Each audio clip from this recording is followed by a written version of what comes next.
Hey everyone, welcome to part 2 of this 3-part mini course, Learn Fast English with TV series. I'm Chad, experienced English teacher and co-founder of RealLife English. I'm also a very passionate language learner and music lover.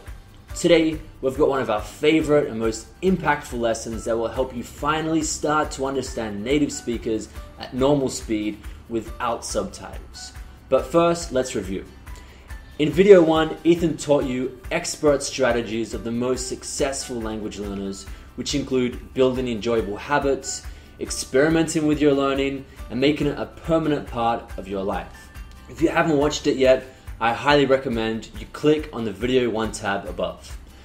Before we begin today's lesson, Ethan has a very quick message for you all. Hey guys, I just really want to take a quick moment to thank you for all the comments that you left on my video. It's really awesome seeing this community participating so much, embracing the learning, and you're really inspiring me as both an English teacher and a language learner. Keep up the good work. I'm looking forward to a lot more participation today from you guys, and let Chad take it away. Thanks Ethan, that's hard to follow.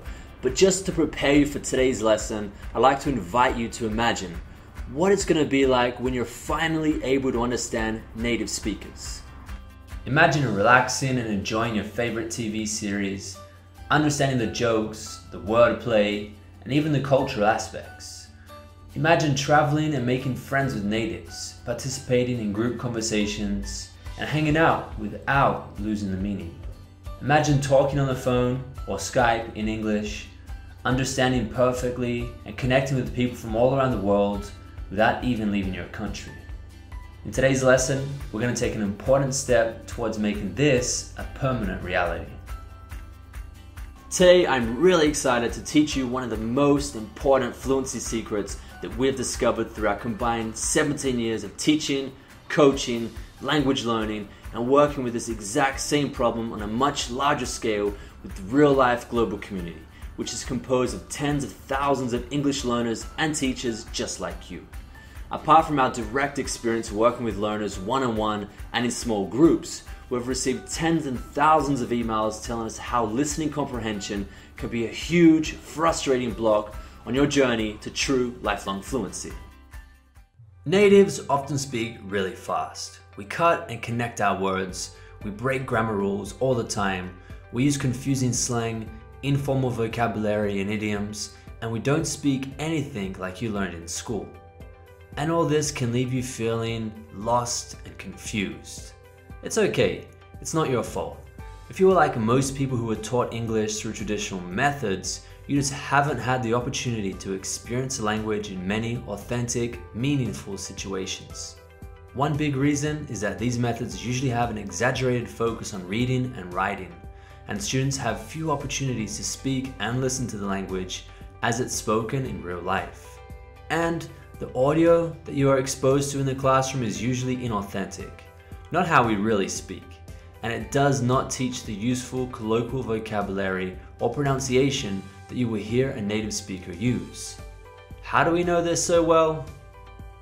Well, we've been learning a ton in our experience teaching learners just like you, and as language learners ourselves, we've experienced the exact same thing in our own processes. We know how frustrating it is to take classes for years and still not understand the language when speaking with a native or watching TV or movies in their original version. Through experimentation and working with students and our global community, we realized that these methods were terribly limited, and we were determined to discover a better way.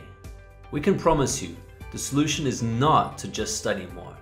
So, right now, we want to present to you what we've identified as the real problem for English learners who have difficulty understanding natives. A lot of our followers and students tell us that they are frustrated because we native speakers just speak so fast. However, what we tell them is that this isn't the real problem. The problem is that you were never taught in school to recognize sound, the dynamic rhythm and flow of the language. And to speak it well, it's crucial that you not just know how to read and write, you need to know how to listen and process the sounds. We've discovered the reasons why English can be such a difficult language to understand, and our students are usually amazed to find that by learning and frequently applying these dynamic elements of the language, understanding even the fastest native speakers is a much easier and a much quicker process. But before we give you a deeper explanation, let us show you with a real-life example from a conversation Justin and I had the other day. Listen once to test your comprehension. Hey Justin, what are you doing? Would you like to go to the gym today? No, I got a lot of important things to do. Right now I gotta head to the bank. Did you want to go there later today? Let me think about it and I'll let you know a little bit later. Did you have trouble identifying every word? Don't worry, so do most English learners. Listen one more time with the transcript to check how much you actually understood. Hey Justin, what are you doing? Would you like to go to the gym today? No, I got a lot of important things to do. Right now I gotta head to the bank. Did you want to go there later today? Let me think about it and I'll let you know a little bit later. That time was a lot easier, right? So why is it that natives are so difficult to understand without help from subtitles? Human beings are not robots. We speak with a lot of rhythm and flow, and this is something few people learn about in English class. So let's try to understand why that was so much more difficult than what most English learners expect. Reason 1, in English, native speakers cut a lot of words. We shrink them and link them together. This is called connected speech. As you've probably realized, we do not clearly pronounce the full word that you were taught in your English classes. Here are some examples from the dialogue between Justin and I. Would you becomes would ya. Go to becomes goda. I've got a lot of becomes I got a lot of. Head to the bank becomes head to the bank. Did you want to becomes do you wanna? This surprises a lot of English learners because they expect us to pronounce every syllable, which is not how we really speak. So why is this? The first reason is because English is a stress-timed language. This means that we don't equally stress or emphasize every syllable when speaking, unlike many other languages, for example Spanish, French, and Cantonese. This gives English a unique sound and rhythm and flow. It can seem very confusing at first, but with a little practice, you can learn to decipher the hidden patterns that guide native speech and start to see how meaning is connected to the musicality of the language. But to do this, you need to understand one crucial concept: content and function words. This is the hidden pattern that guides how native speakers connect, shrink, and link words together. It sounds complicated, but believe me, it's not. Let me explain it, and then I'll illustrate with some examples. Content words. So content words provide meaning to communication. They are generally the nouns, adjectives, verbs, and adverbs. Because these are the words that contain the meaning, content words receive the stress, and we articulate them more fully and clearly. Function words. Function words, on the other hand, are the connectors. And because they don't receive the stress or emphasis, we tend not to pronounce them fully. Sometimes we even cut them out altogether. These are the articles, prepositions, auxiliary verbs, verb endings, etc. So while content words are the pillars of communication and provide meaning, function words connect and modify that meaning. To summarize, content words get stressed and emphasized, and function words get cut and shrunk. This will be much clearer with an example. Let's take a simple phrase. Frank works all week. In this phrase, we have 3 content words: Frank, work, and week. The function words in this phrase would be the S on work and the all. That means we're going to reduce these function words and emphasize the content words. So instead of saying every syllable like this, Frank works all week, a native speaker would say something more like this: Frank works all week. Frank works all week. Frank works all week. Notice how easy it is to hear the words Frank, work, and week in comparison to the S and the all. So now I'm going to start changing some of the grammar and adding some more words to the phrase. You will still hear the 3 content words very clearly and even at the same speed.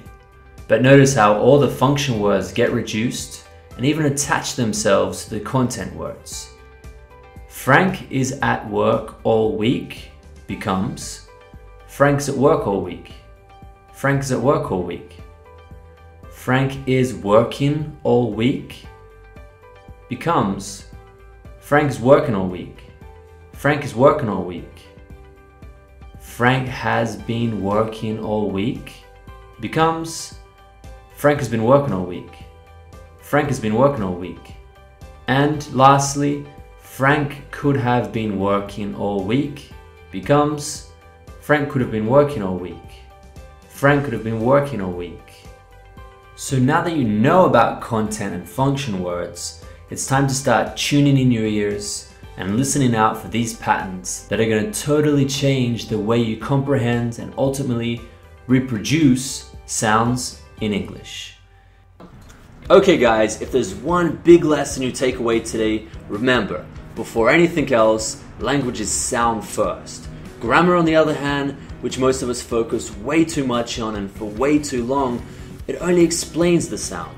So the rhythm and the flow of spoken English is what gives life to grammar, not the other way around. This is why at some point in your English learning journey, it is absolutely critical that you throw away your grammar crutches and start learning how to process sound.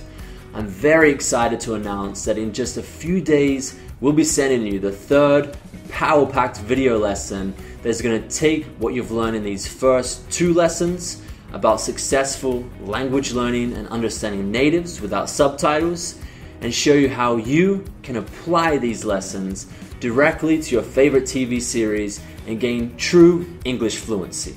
But before we finish, I'd like to ask you one final question, and please, I would really appreciate it if you could write your answer in the comments below so you can share it with the rest of the Real Life English community. And that question is, what is your favorite English-speaking TV show and why do you love it so much? I'm really looking forward to hearing from you guys, interacting with you in the comments, and hope you guys have an awesome day. Aw, yeah!